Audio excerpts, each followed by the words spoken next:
Welcome to Overthinking Eurovision. I'm Matt Rather. Many thanks to writer-producer Matt for assuming hosting duties while I was sick. I'm glad to report that I have recovered, but in the Matt Health Contest, the United States awards COVID null points. All right, let's talk about the grand final. There are some records that will probably never be broken. Wayne Gretzky earning 2,857 career points. Secretariat winning the Belmont Stakes by 31 lengths. And just maybe, Ukraine receiving 93.8% of the possible televoting points in Eurovision.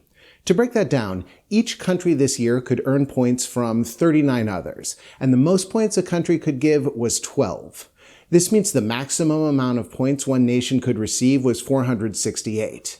Ukraine got a mind-blowing 439. They averaged more than 11 points per country. Kalisz Orchestra wrote a great song full of energy and emotion. Ukraine was a favorite to finish in the top 10 as soon as they were selected back in February, but the eye-popping size of their televote total can't be explained by the music alone. In fact, the entire show felt like the entire European community coming together to make a statement. That was clear from the opening moments when the hosts led the whole audience in a sing-along of Give Peace a Chance. In some ways, 66 years of Eurovision have been building to this moment. Generations of Europeans have grown up watching it, and now the show has the cultural stature and the viewing audience to serve as a communal vehicle for a shared feeling. As longtime Euro fans, we found the whole thing amazing.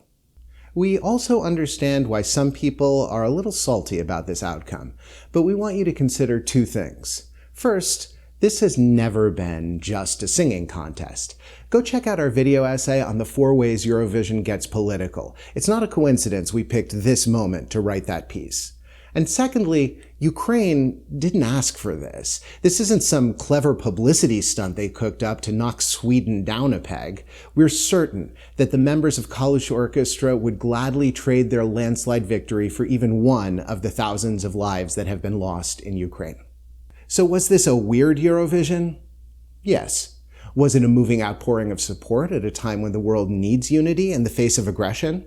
Also yes. Everyone was a credit to themselves and a credit to what Eurovision is all about. Unity, peace, love, togetherness. Congratulations, Kalisz. We hope the coming year brings you something even better to celebrate.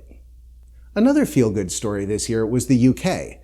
Before the year 1999, the UK only finished outside the top 10 twice. From 1999 to 2021, the UK only made the top 10 twice, and they finished last 5 times.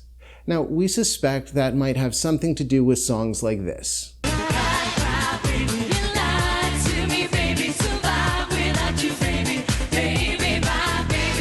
Also this. On the past from back when I was young, thinking of my school days and trying to write this song. And not to beat a dead horse, but also this.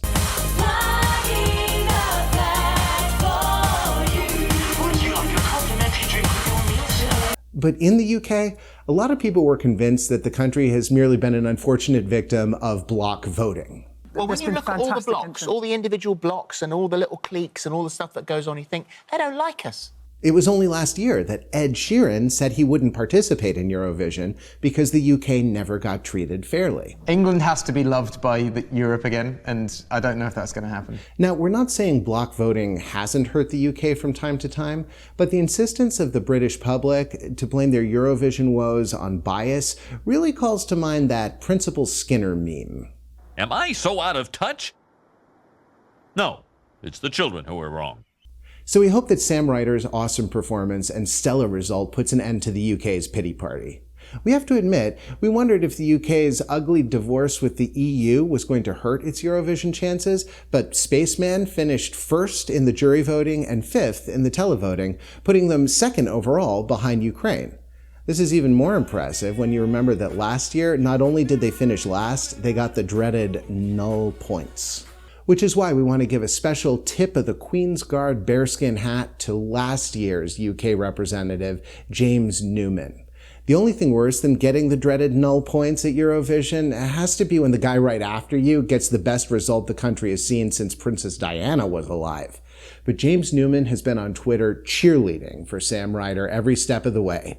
James, we award you 12 points for classiness. By the way, here's a fun little detail. Sam Ryder's intergalactic jumpsuit seems to be a riff on the Pearly Kings, an old-timey London charity group that dresses in a similar style. So this is an Edwardian twist on David Bowie glam rock. And if it weren't for the UK's awesome result, we'd be hearing a lot more about Spain's awesome result. Spain has finished down in the 20s for 6 contests in a row, but in Turin they got 3rd place, just a hair short of the UK. It was their best result since 1995, and we hope this is vindication for Chanel, who came out of a messy selection process hounded by angry Galicians. Slow-mo was one of the most impressive dance numbers we've seen at Eurovision, and she deserves some serious love back home. Also, we think this Squid Game parody she did for Netflix is pretty cute, but our Spanish isn't good enough to know for sure. We also think that Serbia has a lot to be happy about. Before the show, we figured that In Corpore Sano would get some love from the judges, but maybe lag behind in the televoting. Turns out, once again, we know nothing, Jon Snow. The juries gave Serbia only 87 points, but the public responded in a big way to this avant-garde performance piece, giving it 225 points. That means it got more public support than Sam Ryder, Cornelia, or Subwoofer. Look, we loved Subwoofer. Writer-producer Matt went to our watch party wearing a Subwoofer t-shirt. But there's a big difference between being weird for the sake of being weird and being weird because you're trying to make people think. Constructa was weird for all the right reasons, and we can't tell you how cool it was that you can do something artistic at Eurovision and have people embrace it. On the other hand, we were annoyed that the live performance added English translations for some of the lyrics, but mistranslated them to make the song less interesting. I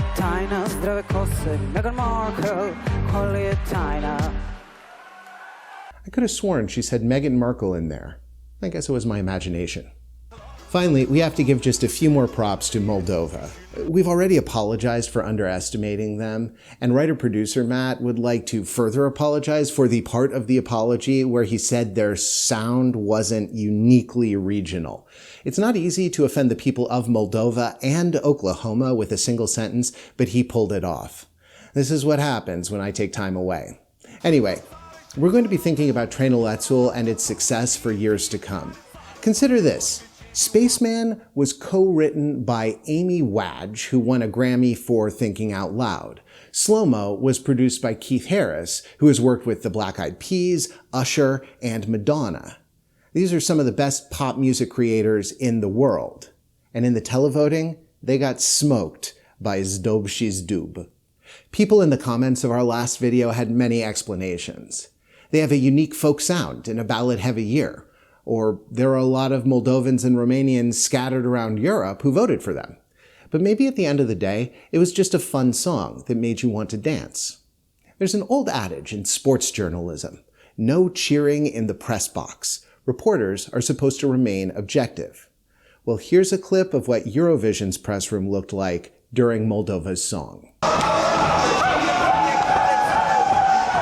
And the fact that you can't just buy that sound from a producer in Stockholm or Los Angeles makes us very happy. And that's a perfect segue back to the question we started the year off with. Is Eurovision getting too cool? In the past, it was understood that the Eurovision winner wasn't going to have a lot of mainstream success, but after Duncan Lawrence and Måneskin, all bets were off. Was the show going to be swamped by mainstream pop acts, leaving little room for anything out of the box?